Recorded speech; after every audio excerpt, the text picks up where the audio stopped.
Senhor presidente, deputado Herculano Borges, que nos honra presidindo essa augusta Casa de Leis. Acho que é uma medida que pode socorrer, inclusive, né, essas mães que, por virtude da lei, as mesmas poderem usar em tornozeleiras, deputado Rinaldo, e ter a prisão domiciliar por conta dos filhos, criança e filhos menores. Lógico que, dadas as suas proporções da gravidade do que cometeu, de crimes que cometeu. Mas eu venho aqui ainda, senhor presidente, para falar sobre o tema cota zero. Nós fizemos nessa casa aqui uma grande audiência com representantes de todos os setores pesqueiros do Mato Grosso do Sul. Nessa audiência, para concluir os trabalhos, foi feita uma carta que será entregue ao governo do Estado. E eu gostaria também, senhor presidente, deputado Paulo Correia, de entregar em mãos de Vossa Excelência cópia da ata da audiência pública e a carta que será entregue para o governo do Estado. Quero entregar também para o deputado Barbosinha, que é membro da Comissão de Constituição e Justiça. Né? Quero entregar também para o deputado Gerson Claro e para o deputado Lídio Lopes, que é o presidente da Comissão de Constituição e Justiça. É uma ata da audiência e a carta que será entregue para o governador. Longe desse deputado Barbosinha, querer influenciar sobre os destinos e a tramitação da constitucionalidade do projeto de lei que apresentei a essa casa suspendendo o decreto do governador. Longe disso. Essa casa tem legitimidade e os membros da Comissão de Constituição e Justiça para decidirem, para tomar a decisão que acharem coerente, responsável e constitucional. Tive naquela comissão por 2 anos e observei a responsabilidade do trabalho da comissão, inclusive na pessoa de Vossa Excelência, deputado Barbosinha, na presidência da mesma. Mas eu não tenho como, né, não levar, deputado João Henrique, ao conhecimento de Vossa Excelência o que vem acontecendo sobre esse debate da cota zero no estado do Mato Grosso do Sul. Após a audiência aqui nessa casa, nós já fizemos uma audiência também muito importante na cidade de Miranda. Hoje estou indo para fazer audiência em Nova Andradina, à noite, na Câmara Municipal. Já temos audiência pré-agendada em Aquidauana, audiência pré-agendada em Porto Murtinho, em Bonito, em Corumbá e em Coxim. Por quê? O que percebe é que, no primeiro momento, né, o governo entendeu a necessidade de não aplicar a cota zero já de imediato, deputado Pedro Quente, agora, esse ano. Ele mudou, né, alterou o decreto como estava previsto para acontecer, permitindo para o ano que vem aplicar a cota zero. E esse ano ele delimitou aí nos 5 quilos de pescado, 1 exemplar e 5 piranhas. Só que nesse decreto também ele aproveita e dá uma ampliada, né, na questão do pescador profissional. Ele altera as medidas dos peixes pescados nos nossos rios na questão do tamanho maior. Antes havia um decreto só com o tamanho menor, que você não poderia pescar. Agora tem um tamanho maior, que você também, ao atingir aquele tamanho, você não pode retirar os peixes dos rios no Mato Grosso do Sul. É um debate bastante polêmico, né? É um debate que nós jamais vamos admitir que no futuro próximo aí nós não tenhamos as espécies para serem pescadas dos nossos rios. Nós não vamos admitir que nossos netos, nossos filhos não venham ter a possibilidade de conhecer uma determinada espécie que não existe mais nos rios. É um debate polêmico. Agora, nós também não podemos responsabilizar, criminalizar um segmento, um setor que é o amador. Que é o amador. O governo tem consciência que ele precisa ampliar o debate, que ele precisa aumentar o leque daqueles que são responsáveis pela falta das espécies do nosso rio. O governo tem conhecimento disso. O governo sabe que assoreamento pode tirar as espécies dos rios. Ele sabe que o desmatamento pode tirar as espécies dos rios. Ele sabe que o agrotóxico pode tirar as espécies dos rios. Ele sabe que a pesca predatória pode tirar as espécies dos rios. Ele sabe que a falta de fiscalização pelo IBAMA, pela SEMA, pela Polícia Ambiental, pode tirar as espécies do rio. O governo sabe disso. Ele sabe disso. E o governo sabe também, deputado Barbosinha, o impacto que tem isso na economia, no setor turístico, no Mato Grosso do Sul. Ele sabe disso. O governo está ouvindo o clamor da rede hoteleira. O governo está ouvindo o clamor dos ribeirinhos. O governo está ouvindo o clamor. O governo está ouvindo o clamor das casas de iscas. O governo... Porque, deputado Barbosinha, quando Vossa Excelência fala amador, por exemplo, não é só o pescador que vem de fora também. Amador são todos nós, de certa forma, que não somos profissionais, ou que não temos a carteira de pescador profissional. Que essa carteira, deputado Barbosinha, precisa passar por uma fiscalização maior. Quando o pescador é profissional, ele tem direito, na empresa da Piracema, a receber salário, ele tem direito de emitir nota fiscal. E até que ponto essa organização dessa questão profissional está correta aqui no Mato Grosso do Sul? Então o governo sabe que esse debate da cota zero, eu não estou fazendo isso, sabe? Eu faço porque eu consigo sentir na prática o prejuízo que o Estado vai ter com a implementação da forma como está o ano que vem da questão pesqueira no Mato Grosso do Sul. Por isso que eu faço esse debate aqui. Por isso que eu faço.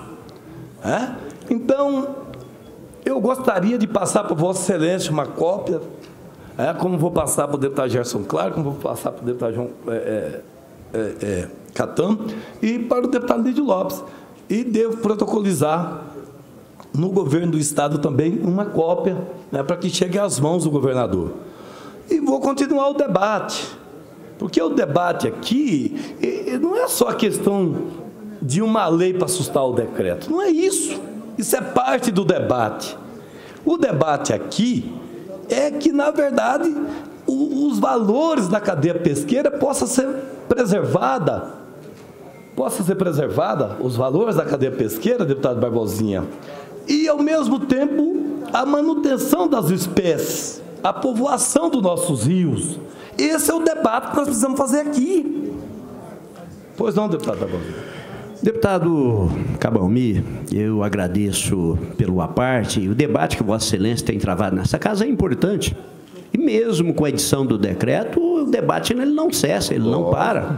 Porque esse é um primeiro passo de outras tantas medidas que podem ser tomadas. E são tomadas. Hoje é uma preocupação muito grande da Polícia Ambiental, que nós precisamos de ampliar, nós precisamos de mais policiais militares ambientais, técnicos, e essa é uma área especializada.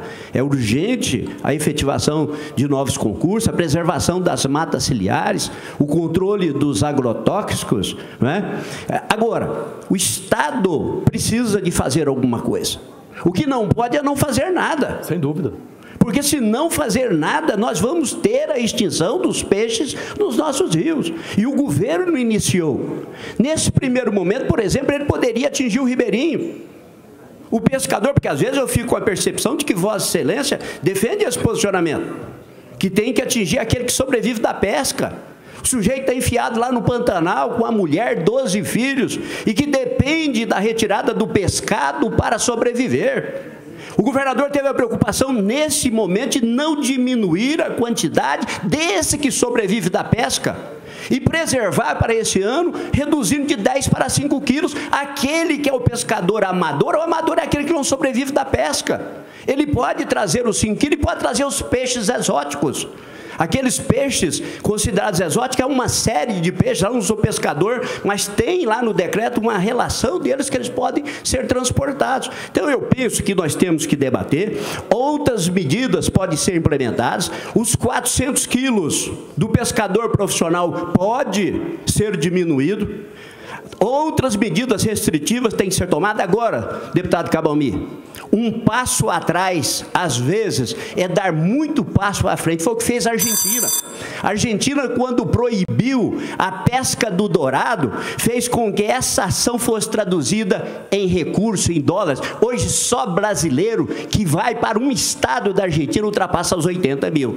Então, eu penso que essas reflexões nós temos que fazer. O decreto não é fechado. As ponderações de Vossa Excelência é muito bem-vindo. O debate ele tem que continuar, mas alguma coisa tinha que ser feita. E esse é um primeiro passo de muitas outras ações para que, se hoje parece ser negativo, nós possamos ter nos rios do Mato Grosso do Sul o pescador consciente, o pescador brasileiro, o pescador sul-mato-grossense, o estrangeiro, que faz isso no mundo inteiro, pesca pelo prazer da pesca e solta o peixe. E pode consumir lá no barraco, pode consumir no barco, pode consumir ali naquele local onde ele está retirando o peixe. Eram essas ponderações que gostaria de fazer a Vossa Excelência.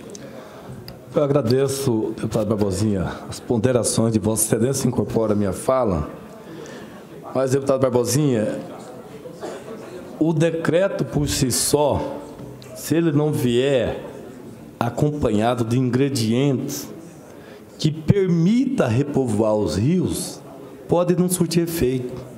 Eu estou dando os motivos aqui para Vossa Excelência, os motivos. E se não surtir efeito, deputado Barbosinha, o prejuízo já está estabelecido. Mas vamos mudar, vamos estudar tecnicamente, cientificamente, para mudar antes que o prejuízo seja estabelecido, deputado Barbosinha. É esse o debate que eu quero fazer nessa casa, é esse o debate. Olha, caneta-se de uma vez o decreto suspendendo a pesca para o amador. 2, 5, 10 anos depois, descobriu que não era o amador que estava acabando com as espécies dos nossos rios. O prejuízo já está estabelecido. É por isso que o governo tem que ter embasamento técnico e científico. A Embrapa veio aqui nessa casa e não reconhece o amador como aquele que está acabando com as espécies dos nossos rios. Então, que o decreto venha, então, com ingredientes que permita, de fato, os rios serem repovoados. É isso. Que o decreto venha com os ingredientes que permitam os rios serem repovoados. Ou nós vamos ter um decreto da cota zero para o amador e vamos permitir a nossa polícia ambiental como está hoje, com um número reduzido de efetivo para fiscalizar os rios, com um número reduzido de barcos, de embarcações para fiscalizar os rios, com um número reduzido da cota de combustível para fiscalizar os rios. Ou nós vamos permitir esse debate, esse decreto, em que não se discute a questão de agrotóxico, de desmatamento, de assoreamento. Cadê os recursos federais para resolver o problema de assoreamento dos nossos rios? Rio Aquidauana, Rio Taquari, cadê os recursos? Mas não. Eu acho que é achismo. Eu acho que o amador está depredando os rios, acabando com as espécies, e resolvi fazer um decreto, então, suspendendo o peixe para ser transportado pelo amador. É isso que eu quero estar discutindo. É nesse sentido que eu quero que o governo entenda, que essa casa entenda, da necessidade de ampliar a formatação do decreto. Então eu encerro, deputado Barbosinha, senhor presidente, entregando em mãos, vou entregar em mãos, senhor presidente, aqui, cópia da ata da audiência pública e a carta que será entregue ao governador. Primeiro, Vossa Excelência, deputado Barbosinha, deputado Gerson Claro, e deputado Catão e deputado Lídio Lopes, que estão presentes na casa.